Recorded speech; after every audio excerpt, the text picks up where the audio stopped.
This is a Zenolink data view analysis for Paul Gruber. This is for a baseball swing. We're going to look first at the performance profile.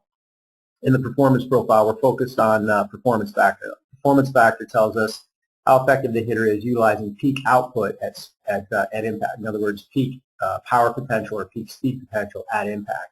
It's a combination of the percent of maximum bat speed, which is just the speed at which the distal end of the bat is moving, miles per hour, as well as the percent of maximum release speed, or the angular component. We want both the angular and the linear components to be maximized or as close to peak through the impact zone, not only for power, but also as an indication that the swing has been performed in a fairly efficient manner. What we see is an 87% utilization of peak bat speed, which is a little off our mark. We'd like to be at least in the 90s, certainly mid-90s, if possible, high 90s ultimately. And then we see angular component at 74%, which tells us that there's probably some biomechanical breakdown. When the angular and the linear don't match up well, that tells us that there's some early or out of sync, out of coordination mechanics that are creating early speed outputs and then deceleration through impact. So at performance factor 161, although it's not bad, certainly isn't as high as what we might expect for a high level athlete. So, or not an athlete, but high-level performer of the activity. Let's take a look at our kinetic link. Now, our kinetic link is the power generation process itself, and this is where we start identifying strengths and weaknesses in the movement. What we see is good lower body engagement. Lower body drives the process, initiates the movement, which is good. A lot of times you'll see upper body dominate the process right from the beginning. However, what's going on is there is very little transition or speed augmentation or we call it amplification between the lower body and the upper body. So the torso is essentially negated, and the arms accelerate off the torso, really off the lower body movement immediately. So although the lower body engages and begins to drive the process, it's lost in the fact that the linkage between the lower body and the upper body is negated, and really becomes essentially then an arm swing. As an arm swing, the bat is being released out early, so reaching that peak speed more in the zone of right here, and then you'll see, so the bat's really flying in this zone, and then it starts to decel as it comes into contact with the ball. So you have a big burst of speed out of here, mostly arm-driven. Torso twists as a function of position, but not as a function of power, and then you get deceleration into the impact zone. So let's take a look at stability. We'll look at lower body mechanics first.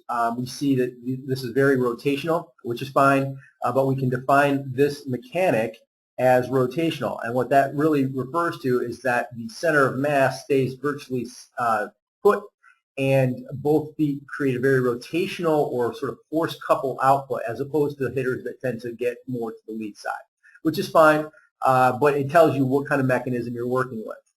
Stride length as a function of body is a little bit long. So now again, this is percent of body. So you can see that the stride itself is close to what we see in terms of distance, but relative to the size and the anatomy, it's a little bit stretched out. Directionally, it's fine.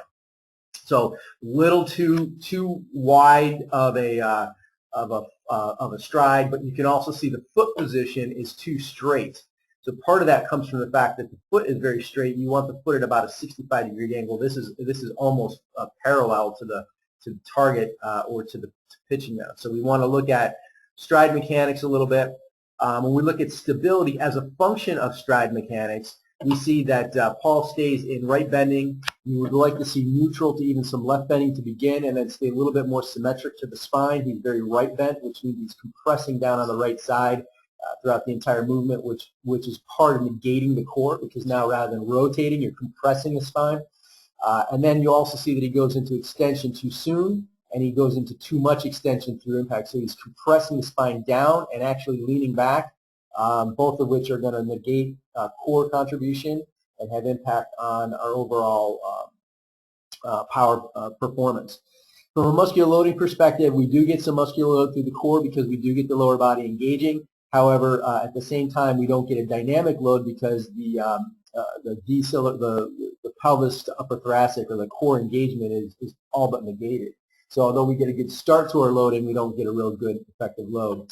There's virtually no dynamic load between the torso and the arms because the arms outpace the torso and don't create a dynamic stretch shorten on the musculature. So really not getting all of we can out of the muscular force production and as a result impacting our power. With respect to the delivery of speed, what we're looking at is not only how much speed, but how that speed is delivered into the collision zone. So what we're looking at is taking our speed output and breaking it into an X, a Y, and a Z component. You want X to be maximized or close to maximized. You want your output to be maximized. You'll see that, again, peak speed was a little above average. Utilization was a little below average, and that's because we're only using 87%. Of that speed, though, directionally applied fairly effectively. You've got probably a little too much inside-out speed coming this direction because of the way the bat's delivered, because of the way the arms kind of take over and then the body spins underneath it.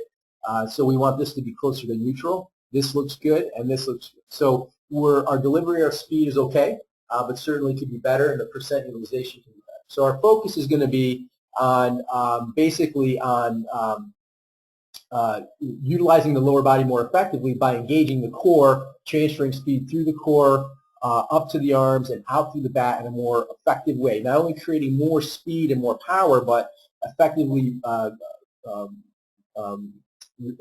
applying that speed not only in terms of percent utilization, but also direction.